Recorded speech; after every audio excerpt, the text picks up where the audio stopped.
All right. Thanks for joining us, everyone, and especially thank you to Josh. Josh is one of my colleagues at Berkeley, one of my favorite colleagues at Berkeley. Josh is, so we just had a fantastic talk by Hamza Bastani, and I think I put Josh in a similar category of people who are working at the intersection of so many different fields, development, economics, machine learning, and we're really looking forward to Josh's lecture. So please take it away. Great, thanks. Let me just share my screen. You guys seeing a map of Africa? Yep, great. Awesome. Thanks, Ziad, for the introduction and for naming me as one of your favorite colleagues, and one of mine too. There's a lot of competition. I am going to talk about specifically some applications of machine learning to the measurement and targeting of poverty, but I'll also try and draw some broader connections to applications of machine learning in development, research, and policy.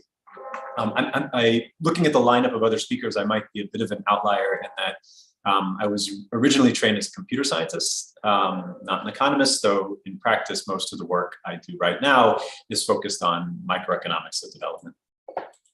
Okay, so let me just give a little bit of context to just highlight the scale and scope of the COVID crisis in low and middle income countries.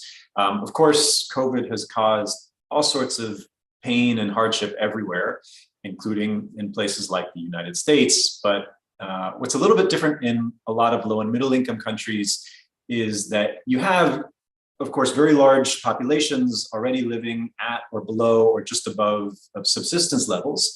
And then the lockdown orders that are designed to stop the transmission of the virus also force a lot of people to stop working.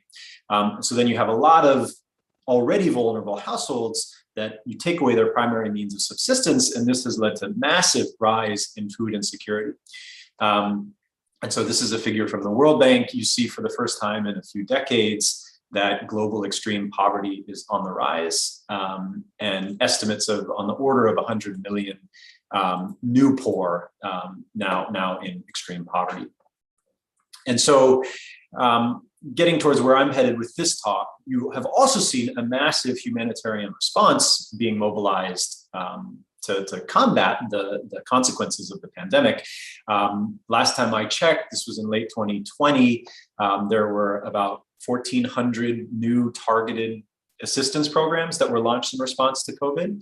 But of course, these are targeted programs, meaning that there aren't enough resources for a universal basic income or a universal transfer. So what you have is hundreds of millions of individuals and families receiving some form of targeted assistance. So in the United States, we're one of these 1,400 programs. The CARES Act provides assistance to families earning less than, I don't know, $180,000 a year or something. But again, the question is, how is the targeting accomplished? In the United States, the government has the Internal Revenue Service that collects tax records for the vast majority of US citizens. And so they're using that as a rubric to determine who has the greatest need. But the challenge here, when you look at low and middle income countries, is that, huge portions of the population are not reporting taxes, many of whom they're not earning regular income, they're working informally.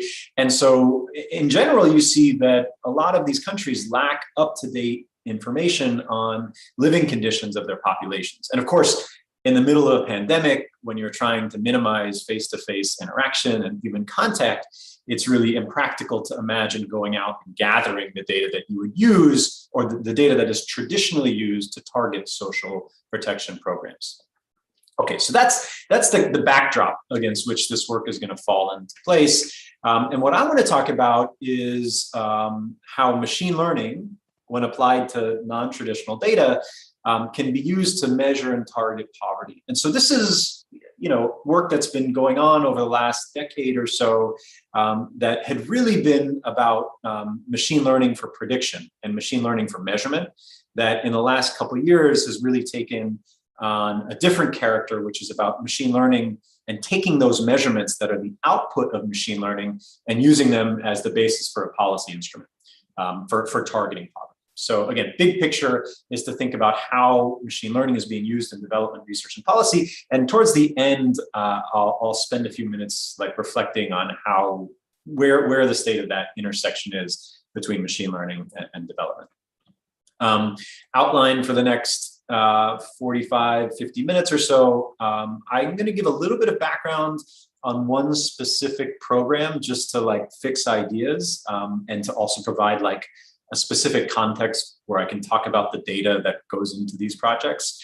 And then I'm going to spend a couple minutes talking about each of these two broad approaches to thinking about measuring poverty. And you'll see connections to measuring all sorts of other things of economic interest, even though I'm focused on poverty in low and middle income countries, where the first is using deep learning, artificial intelligence, and applying it to satellite imagery.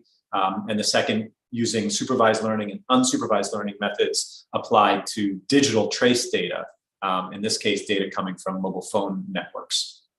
And then finally, I'll sort of show how these two key machine learning ingredients that allow you to measure poverty using non-traditional methods can then be used in a policy environment to actually target cash transfers to households in Togo.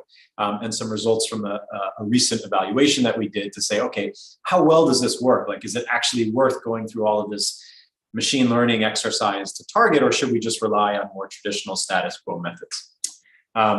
So that's sort of an overview. I don't know really what the norms are, but I'm very happy for people to interrupt me. I'm not very good at like monitoring the chat. And maybe if people are chatting, I can lean on Ziad or Jan to just interrupt me and tell people to ask their questions out loud. And Josh, the fact that you're comfortable with interruptions, I think qualifies you as an economist. So, but yes, we will let you know if anything comes up in the chat. Great, thanks. And I'll try to leave time at the end. Okay, so I'm gonna talk a little bit about Novisi in Togo.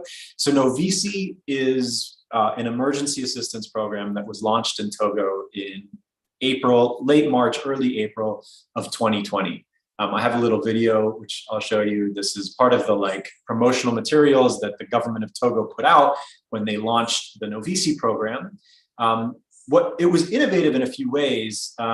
One thing is that they paid all of these cash transfers to nearly 1 million beneficiaries, which is a lot in a country of about 10 million, only about 6 million adults. The transfers were paid using mobile money. So these were direct transfers that went from the Ministry of Finance's coffers and the central government in Togo to individual subscribers all over the country, right? And part of here, you can see in the video, like why they're doing this via mobile money is they don't want people like interacting and handing cash. And also it was thought to be a very fast and efficient way to get a lot of cash out the door really quickly. Okay, so it was 100% digital. You registered by picking up your phone and dialing a short code. And then if you qualified, and that's going to be the key thing that we're going to talk about, is how do you determine if you qualify, you received on the order of $10 every 2 weeks for anywhere between 3 and 5 months. Okay, so this is an unconditional cash transfer program. If you think about there's dozens of studies that look at these programs, it's a relatively small transfer over a relatively short time horizon. Again, it's meant to be sort of like a crisis response, okay? And then the big question that we're interested in is the targeting question. In other words, whom of the 6 million adults in Togo should be eligible for these benefits? Okay, the challenge, of course, or maybe not of course, but the challenge in Togo is that the government didn't have anything that resembled a social registry that an unconditional cash transfer program would normally use, right? So normally, if you were going to set up a program that was going to pay millions of people, you would conduct some sort of survey or some sort of census with a large number of households to determine eligibility through that survey. And the last census in Togo was done in 2011, and there wasn't poverty information that was collected in that census. So, before our research team entered the picture, what the Novisi program was doing was they decided to target informal workers in the urban capital of Greater Lomé. So there's one major urban metropolitan area in Togo. It's called Lomé, and the region around it is Greater Lomé.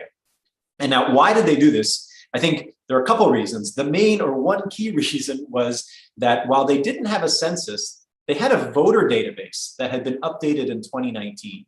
And this was before anyone had any idea that COVID was coming. They were actually planning to do a census in 2020 that they had to postpone because of COVID. But it just so happened to be the case that in that voter database, and our estimates are that around 80 to 90% of adults registered to vote, they had people provide their occupation and their home location, right? So they had these two bits of information to use. And what they decided to do was to target people in the urban area, because that's where the economic lockdown orders were first implemented.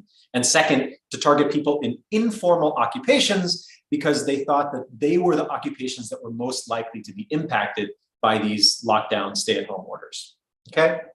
So, when we look at data, and so this is based on data that was collected in early 2019, a nationally representative household survey, we see that, well, in urban areas, it's true that the informal workers, that's this pink distribution here, were a little bit poorer than the formal workers.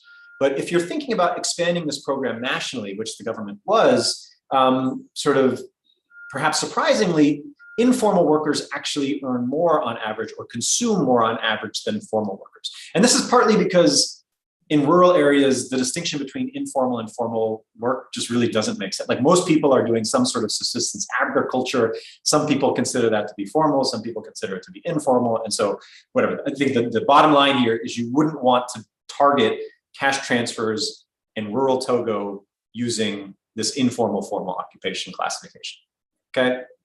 So that's like the backdrop and the motivation. So now what I'm gonna do is like pivot a little bit and talk about some of the work that I and others have done that we're going to use to then address this targeting question using satellite imagery and using mobile phone data. And you'll see how machine learning, both supervised and unsupervised learning, play into those methods. Okay. So in conversations with the government and other humanitarian organizations operating in Togo, it was very clear that there was a policy mandate to prioritize the poorest regions of the country. Okay. Of course, the problem here is that they didn't have any data set. And this, I think, if you're not doing work in developing countries, this is like a little bit of a jarring mindset, is that they didn't have any data that allowed them to assess the poverty or the socioeconomic status of even the like normal geographic regions of the country. Right, like a county in the United States, you can go get census data. There's a lot of different sources of data that would tell you something about the geographic distribution of wealth and poverty. But this is showing you data from the most recent nationally representative household survey in Togo. And you see that less than half of the cantons, which are the counties in Togo, had any like non-zero household survey, right? And a lot of these ones that are green here had fewer than 5 household surveys. And this predicament is very common if you look at sort of recent work. More than a quarter of the world's children under that, I think that's 10. Sorry, I don't have that right here, are not registered at birth. Only half of the poorest countries in the world have completed a census in the past 10 years. So this is not that unusual. And so what I and others have been working on is thinking about how you can use artificial intelligence and machine learning to process digital trace data, remote sensing data, to develop maps that look like this, that can give policymakers a sense of the geographic location of poverty and wealth in the country. Okay, so what I'm showing you here is a schematic. This was done for the Nigerian government, because Nigeria, the maps are a little bit prettier, where we're basically taking household survey data and constructing, this is the final output, this like very granular estimates of poverty by region in Nigeria. Okay, so how does it work? I'm gonna this will be like a 5-minute detour into the actual machine learning methods. And again, either stop me if you want me to go into more detail, or bring it up in the Q&A if you have questions. I'm gonna keep it at a relatively high level, just to keep moving through the presentation. But as I'm sure you've heard, right, like the key to any reliable machine learning exercise is to have reliable labels, like reliable ground truth data.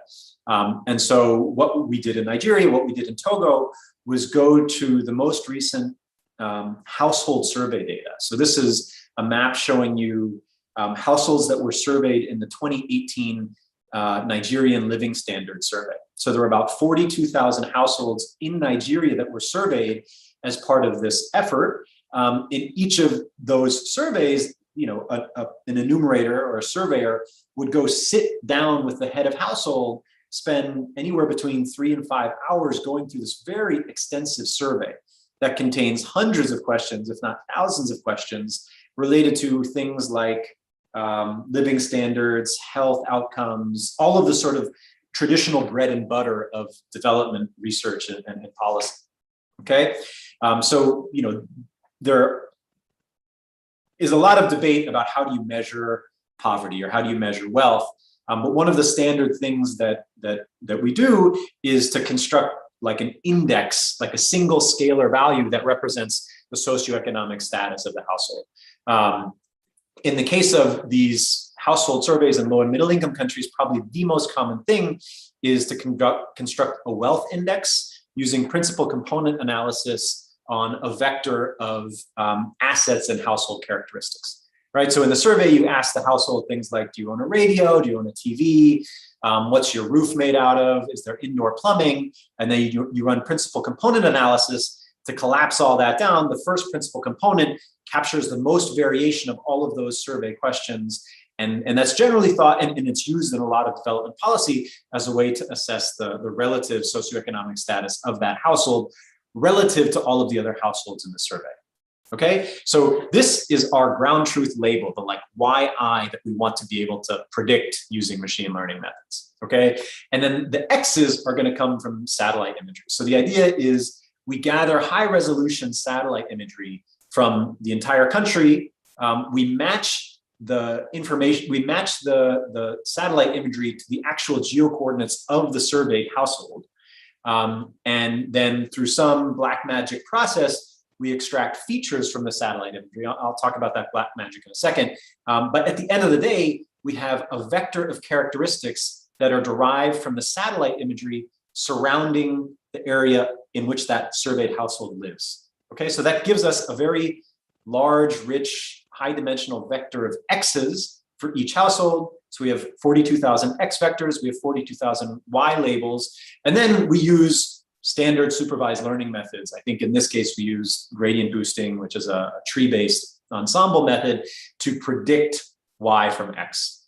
Is that sort of clear, like the general recipe here? And why do we go through this, right? Like at the end of the day, the point is we want to be able to take an arbitrary point on this map where a survey did not happen, and then to be able to impute the expected wealth of households in that area using the satellite imagery from that area, because the satellite imagery is globally available.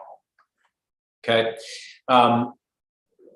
right, so at the end of the day, sorry for these like sort of cheesy diagram, we start with household survey data that looks like this. Instead of doing something like this, which is what national statistics offices are doing already, which is to take the data and aggregate it at the geographic level, in this case at the state level or the local government authority in Nigeria, instead we get the maps that I was showing you earlier.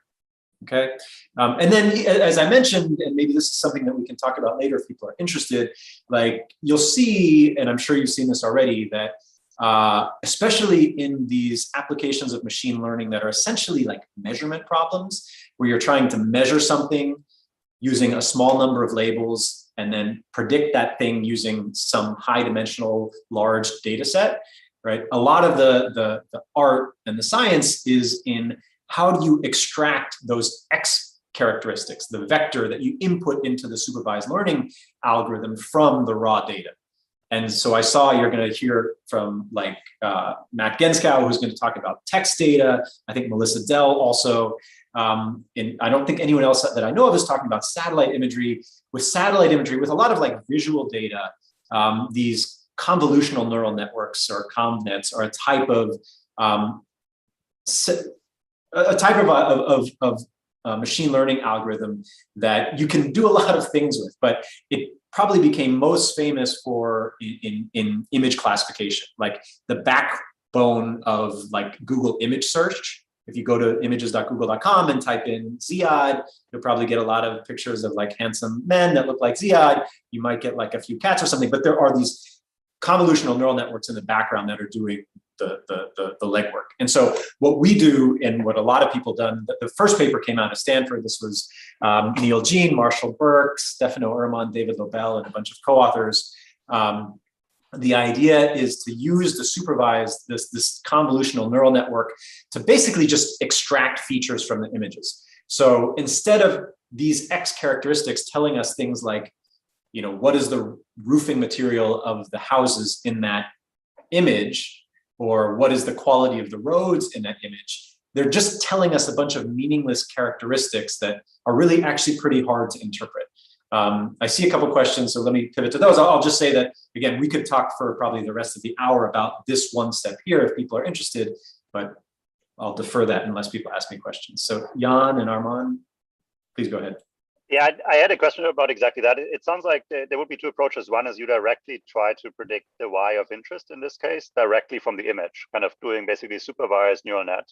Another one would be you use some neural net that more generically extract features, which has the advantage that you can maybe have run it on a much larger data set, or you've learned from somewhere else. I was curious in these examples, what the trade-off here is. It sounded like here you go for some hybrid where you extract some features from a generic one and then you use a booster tree on top.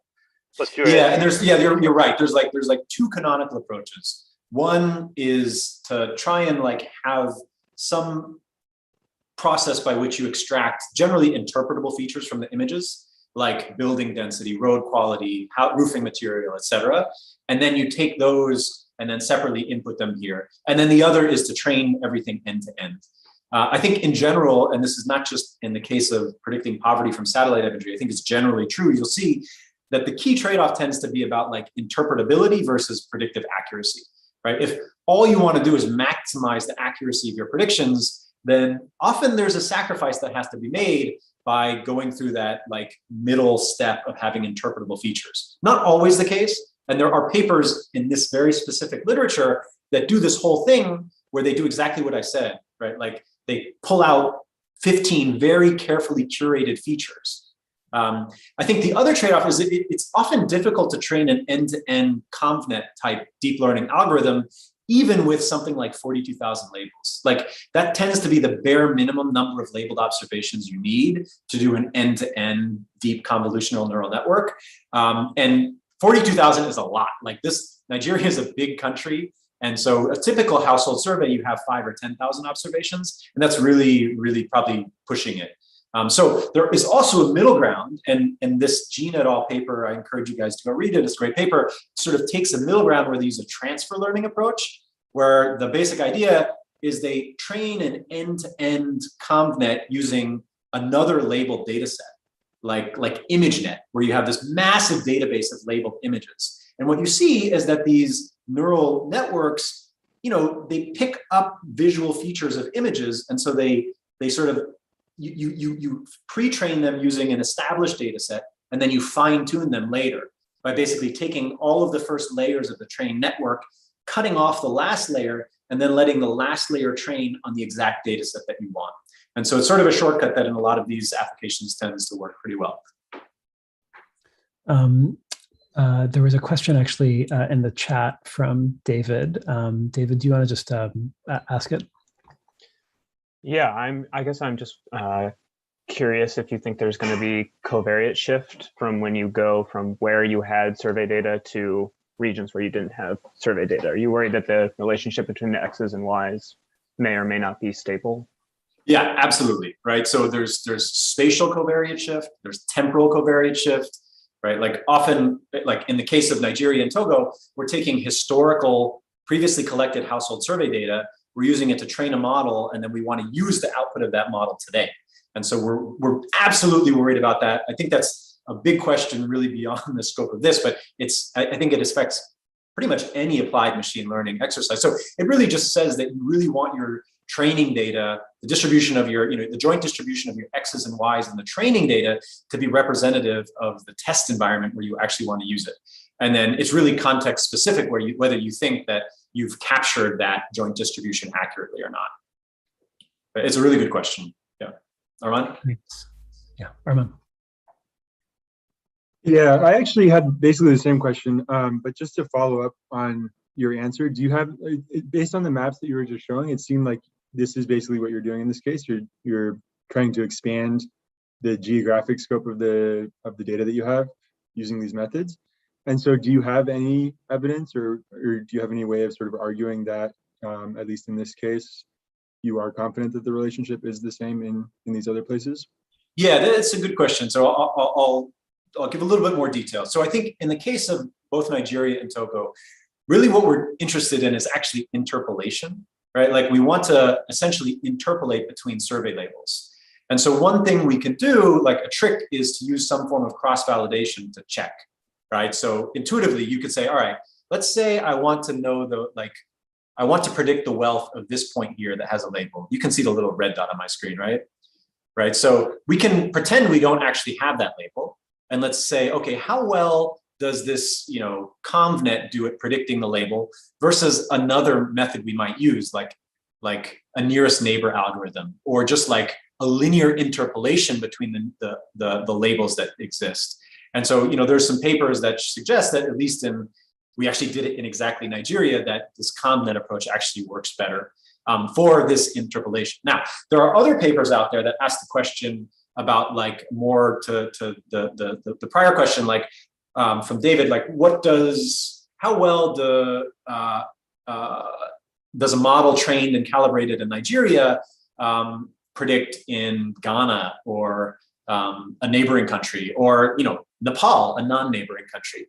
And as you would sort of expect, and this paper here goes through this in some detail, the models tend to work better in regions where intuitively the relationship between visual imagery and ground truth wells is more constant, right? So in rural Central Africa, that relationship holds from one country to another, but the relationship that you find in rural Central Africa does not hold in Nepal or in Argentina or the United States or something like that.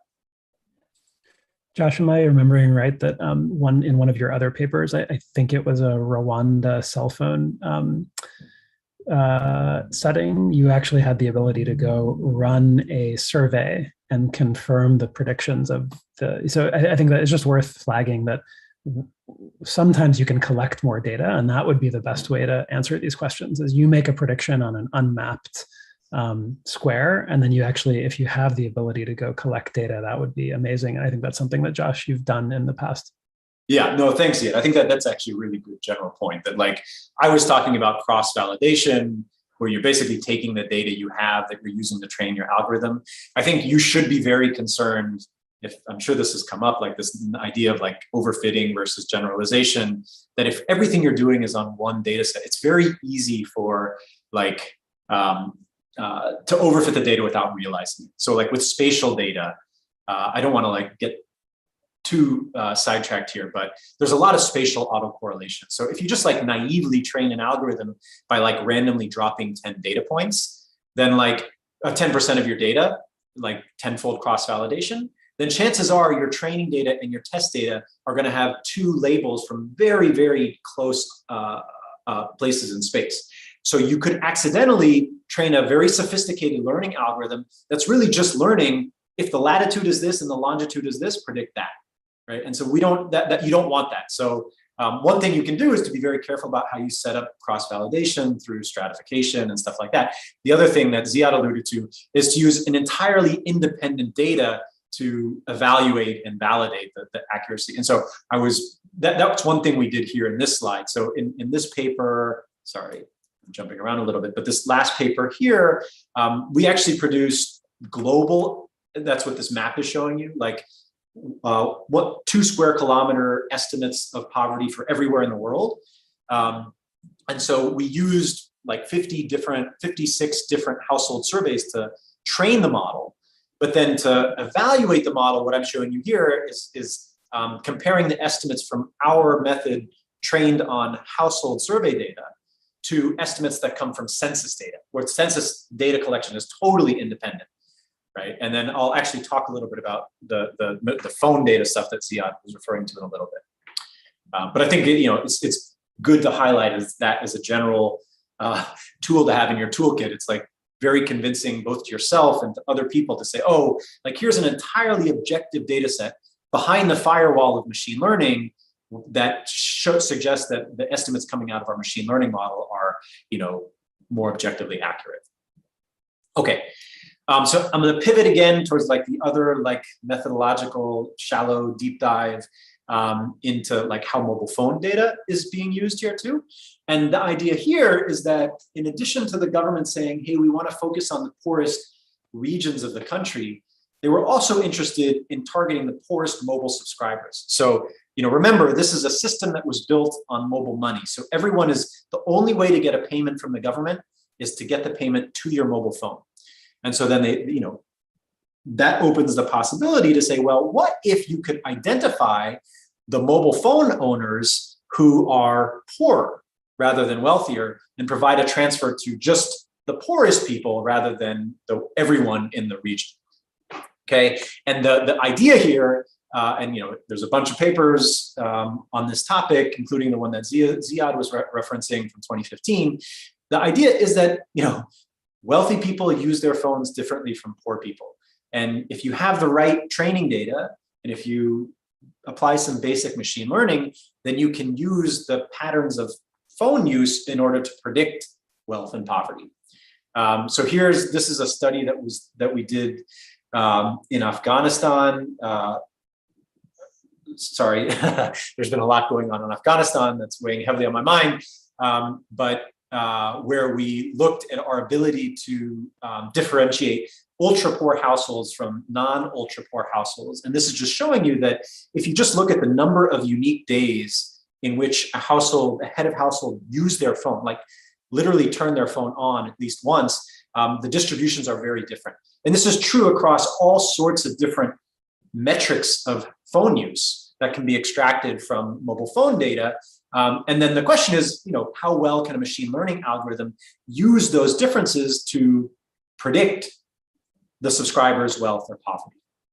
Okay, again, the crux of this exercise is having a labeled training data set in which you're able to map, CDR is called detail records, it's shorthand for mobile phone metadata, where you can map phone use measurements to some ground truth measure of wealth. So what we did, again, this was the Afghan study, but very similar approach in other countries, is to go and conduct actual surveys with people.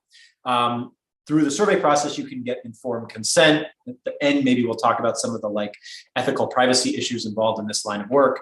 But for some subset of the people who you're able to survey, you have the measure of wealth or consumption or ground truth socioeconomic status that comes from the survey. And then from their phone, we go back to the mobile phone company, we get access to the original called detail records, which is the metadata about how people are using their phone. It's not like the contents of their text messages or their phone calls. It just says, Ziad called Jan at 10:42 on this day at this time. Often there's geographic information captured in the phone logs as well, like which cell phone tower the call was routed through, which tells you Jan and Ziad's approximate location at the time of the phone call. Okay, and then again, there's some black art of feature engineering by which you go from the raw transaction log data to a set of metrics that you feed into a supervised learning exercise. And at the end of the day, you get a fitted model F from which you can predict wealth, right? The YI hat that comes from the survey, from the phone data, the XIs that come from the phone records from the mobile phone operator. And again, why are we going through the trouble? The point is, once you have this fitted model F, then you can get a predicted wealth score, this YI hat, for anyone who uses their phone, right? Not just the people who are part of the labeled survey data set. Again, subject to concerns of privacy involved in accessing mobile phone metadata. Okay, I'm not going to talk about the black art of feature engineering here unless people push me for details. There are a lot of different ways to do this. At the end of the day, we use an approach based on a cellular automata, deterministic finite automata, for people who have who took CS 101 as an undergrad. It's like a core construct, a formal construct in computer science. But maybe I will just say that, again, key to the success of a lot of these algorithms is how well you can do feature engineering, how much of the useful variation in the raw data is captured through your process that you then feed into the like supervised learning algorithm. Here I'm showing you this is like the feature importance plot. It tells you in the tree-based ensemble that we use to predict wealth from phone data in Togo, what were the features that were actually, showing up in the model. There's no causal interpretation to be attached here. This is really just telling us what are the best predictors. A lot of them have to do with like geographic factors. Others have to do with, whether they're making a lot of calls in the evening relative to the daytime. Okay. And then at the end of the day, in Togo, what we're seeing, I'm showing you here a plot. There's one dot for each of the respondents in one particular survey. This was actually the nationally representative household survey. So there's 4,000 dots in this figure. The x-axis is showing the true consumption as captured in the survey, and the y-axis is showing you the predicted consumption as estimated from this machine learning process. Also, in this table, you can see I'm highlighting I'm contrasting the supervised machine learning pipeline, which gives us an R squared of 0.46 to the a more intuitive approach. Because this kind of question comes up all the time, especially with policymakers. When they're like, why are we bothering with machine learning? What if we just took one measurement of phone use, how much did the person spend on their phone in the last month, right? Because in these countries, it's pay as you go. And in general, people who spend more on their phone tend to spend more on other things and they tend to be wealthier. But it turns out while that is a decent predictor of wealth, the proportion of the variation in wealth that you're able to explain with this one feature model is much less than when you go through this entire machine learning pipeline. And then if you look outside of just Togo, across countries, I and others have done similar approach in a lot of different contexts. You see that phone data captures about between 1/4 and 1/2 of the variation in socioeconomic status. So it's not a perfect predictor by any means of socioeconomic status, but there is this broad ability to predict. Okay, is that clear? Any questions about this? Cool. And then, all right, so now I'm going to start to pivot towards from background methods towards how does it come together in this application to targeting in Togo. So what I'm showing you here is the same figure from before, where we have the true consumption on the x-axis and the predicted consumption on the y-axis. And the idea here is that if you look at the true consumption, right, the people to the left of this vertical dashed line are the true poor. Those are the people that you want to provide benefits to. And the people over here are the non-poor. And you can imagine, depending on your budget constraint, this dashed line might slide to the left or to the right. And then we have the predicted consumption on the y-axis. And so if the program is targeted based on predicted consumption, then all of these people are not going to get paid, and all of these people are. And so then we're interested, again, in sort of the confusion matrix that results from this targeting rubric, where we really want to maximize the number of true positives and true negatives, and then reduce the number of, I always get this right, confused. So this would be the false positives and the false negatives, right? If I got that wrong, hopefully you're following it enough that you know what I meant, okay? So what I'm going to show you, I actually had it in the slide. I'm going to show you now the evaluation we've done in Togo. So the key question here is, right, so at this point, I've shown you that we have a bunch of different tools in our arsenal if we want to measure poverty using non-traditional data. So again, keep in mind the Togolese context. I'm not suggesting that the US government replaced using tax returns to target CARES benefits. It's really context where you have limited, reliable, traditional data to target a program. The question is, do these methods or some combination of them actually improve the policy outcomes? So the evaluation results I'm going to show you in a second are going to compare a few different approaches to targeting benefits in an unconditional cash transfer program, using Togo as the case study. So I'm going to look at first occupation-based targeting, which is what the government had done.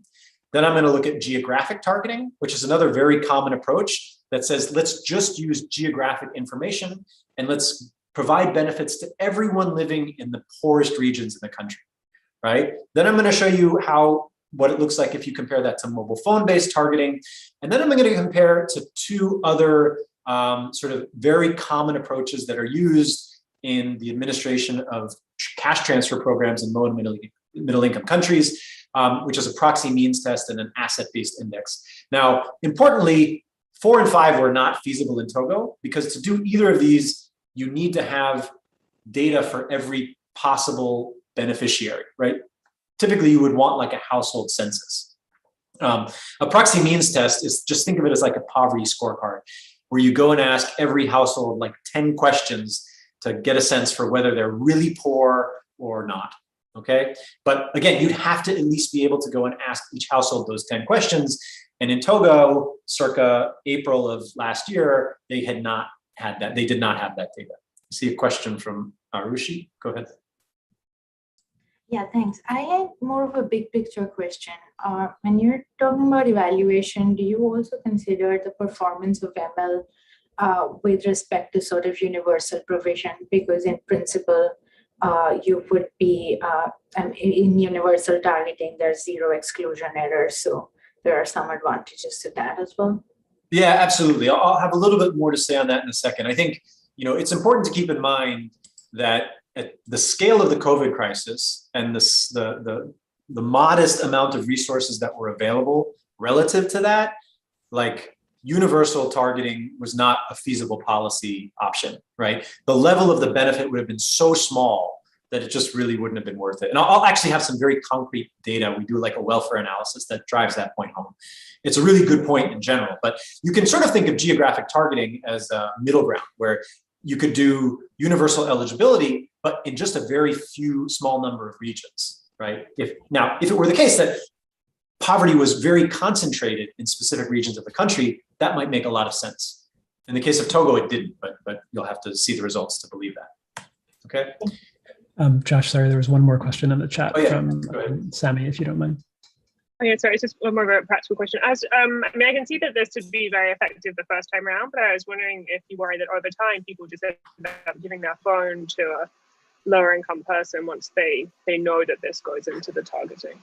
Yeah, it's a super interesting question. I think in the machine learning world, that sort of falls under the rubric of strategic classification. Again, economics, they just call it like incentive compatible mechanism design. But in short, I think you might be concerned. I think there's like a superficial answer to the question, which is in Togo, it's actually like SIM card based eligibility, not actual physical device. And so there's some hope that like people, like you can only register once. So if you might register your ID with someone else's SIM card, but then they lose anyways. But I think that the broader issue is definitely applicable. And there's actually, I have a paper, it's called like manipulation proof machine learning that goes into this in a little bit more detail.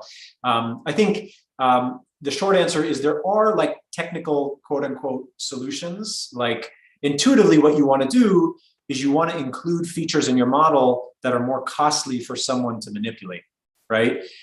Then you're sort of kicking the can down the road. And you can think of, if you had a way to measure or assess the costliness of manipulating each of those features, then you could actually optimize, you could have a different objective function at the core of your machine learning algorithm. So, right, like, sorry, this is a bit of a digression, but I think it's sort of interesting. Like OLS, you're just like, you're minimizing squared error loss, right? But with like lasso or ridge regression or some other regularization, you're also adding penalty based on the number and size of the coefficients in your model, right? You could imagine a version of a loss minimization function that also introduced a penalty based on how easy it was for a person to manipulate that particular beta coefficient. And so it looks like Jan put the link to the paper in the chat. That's sort of the intuition behind the approach we take. Of course, it's not easy to know which coefficients, which variables are easy or difficult to manipulate. So it's very non-trivial. I think in this particular context, it was more of a one-shot game. We weren't too worried about it. It's also the case that the resulting machine learning algorithm is super complicated and like, we don't really understand it. So if like like no joke, if someone on the ground asked me, like, if I wanted to game your prediction algorithm, what should I do? I would say, I don't really know, right? Now, that doesn't mean it's not manipulable, but it's not trivial to manipulate. Okay. Okay, I don't think this is super important. I guess this is the broad timeline. Let me just highlight two key things, right? So what we did is, so the urban Novisi program happened in early 2020. This was the program that was targeted using occupation information from the voter registry. Okay, we came into the picture in summer of last year, gearing up to an expansion of Novisi to rural areas that has now reached, I think, about 150,000 people. That was done in partnership with this NGO, Give Directly. So the money, the financing actually came from Give Directly, but they used the Novisi platform that the government had deployed. But the key difference was we then targeted these transfers using this machine learning approach. So we conducted a survey immediately prior to the expansion of Novisi. And I'm going to show you results based on that survey, as well as a nationally representative household survey, the same one you've seen before, that was conducted in 2019. Now, to one of the points about covariate shift and so forth, we tried really hard to conduct this survey as close to the expansion of the program as possible, because we use this survey to train the mobile phone machine learning prediction model, right? So we wanted, and we went to great lengths, and I actually talked to Jan about this at the time, so thank you, Jan, if I haven't properly thanked you before, to like design a sample frame and a survey selection mechanism that was as representative as possible of the population we wanted to target in this expansion, and that, I'm not going to talk about it in this talk, but that also like adaptively sampled people for the survey that would give us the best, that were most useful to the training process of a machine learning algorithm, right? Intuitively, what you want to do is you want to sample people that are going to drive down your prediction error. And if you're clever like Jan, you can think of ways to actually design that procedure mathematically. Okay, all right. So I'm sort of running out of time. I think I have enough time to show you the key results. Let me skip the details of these surveys, and just, if you only take away this one slide from this section of the presentation, I think that's fine. So here what I'm doing is, this is using the phone survey that was conducted about 2 weeks before the program expanded to rural areas. So the phone survey was conducted just in the rural areas where the program was being expanded, and it was meant to be representative of the population there. So what I'm showing you here is two different measures of performance, again, derived from that confusion matrix, from that multicolored scatter plot from before, where I'm showing you on the left recall and precision, and on the right area under the curve. So there's a pair of measures of performance for each of the 4 different targeting methods evaluated here. So first thing you see is that occupation-based targeting does not do well, right? And that's as expected. We compare that to geographic targeting, where we say, what if we had only provided benefits? I think in this case, it worked out to about 8 of the 100 poorest cantons in Togo. So there are 100 poorest cantons, think of it as counties, in which the program was interested in expanding the program. And if we were only going to provide benefits to 150,000 people, that meant, and so this was Arushi's question, you could provide benefits to everyone if you focused on only the 8 poorest cantons, right? But there are a lot of non-poor living in those 8 poorest cantons, and so those are, false positives. And then there are a lot of true poor living in the other 92 cantons where no one gets benefits. And so those are the false negatives, the errors of exclusion that we're really concerned about. And so that's why this is not doing well. And then this is showing you how well the phone-based method. So we're training a machine learning algorithm, and we're targeting benefits to the poorest people based on the mobile phone, how they use their mobile phones. And then over here, I'm comparing to an asset index. We're still trying to figure out why the asset index did so poorly. We think it's because of the specifics of this phone survey.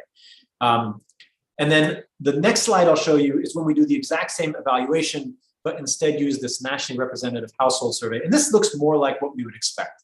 That basically the phone-based approach works better than these sort of, relatively naive but feasible alternatives, whereas these approaches that were not feasible in Togo, but that because they require like a census household survey, but that are used in a lot of other programs in different countries, work better than the phone-based methods. Okay, sorry, that was a mouthful, but I think the results are sort of intuitive. Let me sort of cherry pick a few other things to show you before I like step up and summarize. I won't do this. This is just a lot of details on the results. This goes to more directly to Arushi's question. So one question is how well, so what these figures are showing you is how well these different methods perform according to like very technical measurements of based on that confusion matrix: recall, precision, area under the curve. What if we are interested in some measure of total social welfare? So to do that, we have to make an assumption about welfare. So we're just using a CRRA utility function, and this is the welfare curve here. And so again, you're sort of seeing, think of this as like an area under the curve that's scaled by the expected utility of the beneficiary. Okay. What you see is that this is using the phone survey. Again, the phone-based method performs well. What I'm showing you here, what's varying on the x-axis is the size of the transfer, right? So as the size of the transfer goes down, there's a fixed budget constraint here. You can target a large portion of the population, right? In the limit, you can target everyone if you pay them basically nothing, right? If you give them I think it's 14 cents or something like that. And then what these are showing you is what the optimal transfer size is for that specific targeting mechanism. It turns out that the optimal transfer size, and this is, I'll say by luck, the program designers in Togo would probably say by insight, it turns out that the actual, the optimum that we calculate is pretty close to the actual value that was used in Togo. Okay. Is that clear what's going on here in Arushi? Does that sort of answer your question? But in general, universal basic income is going to provide a lower utility unless the counterfactual is really, really close to target. Thanks. One other thing that comes up a lot, and I'm going to mostly skip over because I'm going to skip over in the context of this talk because it has nothing really to do with machine learning, but it really has to do with the key question of, should we use machine learning to target transfers instead of other approaches? We do a lot to look at the different sources of exclusion in this actual program that use machine learning and mobile phones to target transfers. You might be worried about people that aren't registered to vote, people that don't have a SIM card, people that don't know that they need to go and register via this USSD platform, in addition to the issues that arise, the targeting errors that arise from the machine learning algorithm itself. This is really to make the point that the machine learning algorithm is one key source of exclusion errors, but there are a lot of other institutional or environmental factors that are also causing exclusion in this program.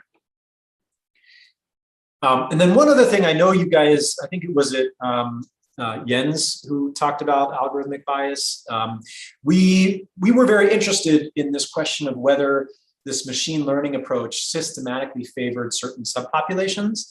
So if you're interested, there's a lot of details in the paper that go through this, but we asked the question in a few different ways. What I'm going to show you here is to look at the distribution of residuals for different subgroups. So here we have by gender, ethnicity, religion, and age. It's sort of reassuring to see that the distribution of residuals is roughly zero-centered for all of these different subgroups. In the paper and in other analysis, we compare the distribution. We look at things like demographic disparities, different measures of fairness that I'm not sure if Jens talked about, but there's a lot of different ways to measure the fairness of an algorithm. And there's also some very difficult results that show that there's it's fundamentally impossible to maximize multiple fairness objectives simultaneously. So we look at a few of these different measures of fairness, both for the phone-based method as well as others. And the broad conclusion is that if anything, this again goes to Arushi's question, the phone-based method actually seems to do pretty well with respect to fairness. If there's anything that does worse with respect to fairness, it's the geographic targeting approaches, because different like ethnicities and religions tend to live in very specific geographic regions. So if you like accidentally miss the it's very easy to miss large like subpopulations if you're doing geographic targeting. Okay, I'm going to skip these additional results and step up and maybe like talk about big picture. So where, like just to like give the coda to how this all ended. So we did a lot of this analysis, at least in preliminary form last year. Based on these results and lots of conversations, the government used that machine learning approach and the mobile phone data to expand Novisi. To date, I think it's now about 150,000 beneficiaries.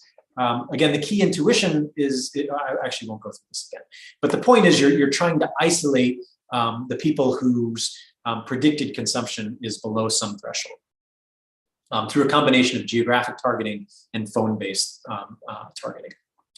Now, I've mostly focused on like the technical details about like accuracy. I haven't really talked at all about some of the other concerns, and these are like very practical, salient concerns. And these are also, I would say, concerns that are spawning very interesting technical subliteratures, right? Like, so one deep question is about like, all right, so we can improve the accuracy and the social welfare if we use people's mobile phone data to target cash transfers. But are we comfortable as a society with the privacy implications of giving a program administrator access to some amount of private data? Now, in the case of Togo, we were very, very careful that the government never had access to any phone data. But more generally, like to do this at scale, you might need to create like connections. And so there's a growing literature in machine learning about like private machine learning and distributed federated machine learning that think about, they ask the question, what sort of sacrifices in predictive accuracy need to be made in order to provide some sort of privacy guarantees on the underlying data, right? And so there's, I think very interesting work that's just getting off the ground here. And, at the end of the day, that's a policy question, right? Like as researchers, we can say, we can characterize the Pareto trade-off between accuracy and privacy, but then it's up to the policymaker to decide where along the frontier their policy wants to land. I talked about some of these other things, but maybe I'll sort of like skip them here. You've now had enough time to stare at the slide. And if you saw something and you're like, oh, I want to talk about that, just bring it up in the Q&A. Okay, so last slide, I think this is, I had for you guys was to just step back and say, all right, I've talked a lot about machine learning for measuring poverty and targeting poverty. I think if we think more broadly about how machine learning is being used in international development, and I should have put the link in here. I teach a class at Berkeley, a grad class called Big Data in Development. It's online and the syllabus is there. So if you're really interested in this, and you're like, oh, like I might want to do work in this, I encourage you to take a look at the syllabus. There's like literally hundreds of papers, including some by some of the people who are speaking in this summer institute on this topic. But like broadly, I think I have like 4 or 5 different buckets of where the research is. There's the first bucket is what I'm calling like basic measurement, which is just this idea, like, can we use machine learning, often with some non-traditional data, to measure something that we care about in a slightly different and ideally better way? A lot of the work that I focused on today was really just about basic measurement of poverty. Then you're starting to see, there haven't been many, but Ziad and Jan, has anyone presented like this, like the prediction policy problems, like that phrase, is that familiar yet? I'm not going to, Ziad and Jan helped coin it, so I'll let them expand upon it. But I think you're starting to see, and I would broadly classify the targeting paper that I was talking about here as in this class of papers that are trying to say, well, there are meaningful economic problems that are really just prediction problems. Like they're not causal inference problems. And a lot of times those prediction policy problems in development are using like these basic measurements that are based on machine learning. You're now also seeing increase, and this is maybe the most common type of paper, at least in like econ journals, that's a development paper that uses machine learning that says, all right, I want to do causal inference, but I need a better way to measure my like independent or dependent variable. So I'm going to use machine learning, right? So there's a paper by Luna Huang and co-authors that uses the satellite-based estimates of poverty basically as the left-hand side variable. And then they asked the question, did this randomized controlled trial affect poverty outcomes where they're measuring poverty outcomes using satellite imagery? And I think there's a lot of papers in this general class where they're like, taking the traditional like identification strategy, but they're plugging in a different right-hand side or left-hand side variable. There's also this like really interesting set of papers, and this is, you're seeing more in like labor economics and environmental economics, and maybe less so, and maybe in health economics, a little bit less so in development economics, that are exploiting some of the characteristics of these new measurements to enable new strategies for identification. So like, once you have very high resolution estimates of the spatial distribution of poverty, you might be able to use a spatial regression discontinuity, whereas before you'd never be able to do such a thing because you don't have such spatially granular data from a lot of low and middle income countries. There's also, and I think like Guido Imbens is going to give a talk on this, like different identification strategies that are essentially using machine learning to better construct the counterfactual. And again, there haven't been a lot of papers that are doing this in development. I expect this is something where in the next few years, there'll be like a really rich set of papers to draw on here. And then again, like I'm guessing this is what Susan Athey talked about, a lot of ways where you're getting a lot of really cool bells and whistles from machine learning that can aid in the design of experiments and both like randomized control trials, which are used very commonly in development, but also in like post-design inference. So like measuring heterogeneous treatment effects from a randomized control trial, or how do you adaptively design an experiment in order to like allow for certain types of post experiment inferences. Okay, I think that's it. I'm going to close with this slide. I apologize for, I guess I'm going to stick around for the next hour or so for the like social hour. I can't remember what you call it. So I'll leave it to Jan and Ziad to like organize the time if you want to have a Q&A now or just wait till then. My contact information here is here. These are the students in my lab who did all of the hard work on everything I just talked about. This is the website for my lab, and it looks like Jan put the syllabus up for the class elements. So thanks a lot. Sorry for talking so quickly, but hopefully it was useful. Thank you so much, Josh. That was fantastic. So I think maybe we'll stop the live stream now. And then I believe there was a brief break scheduled before the social.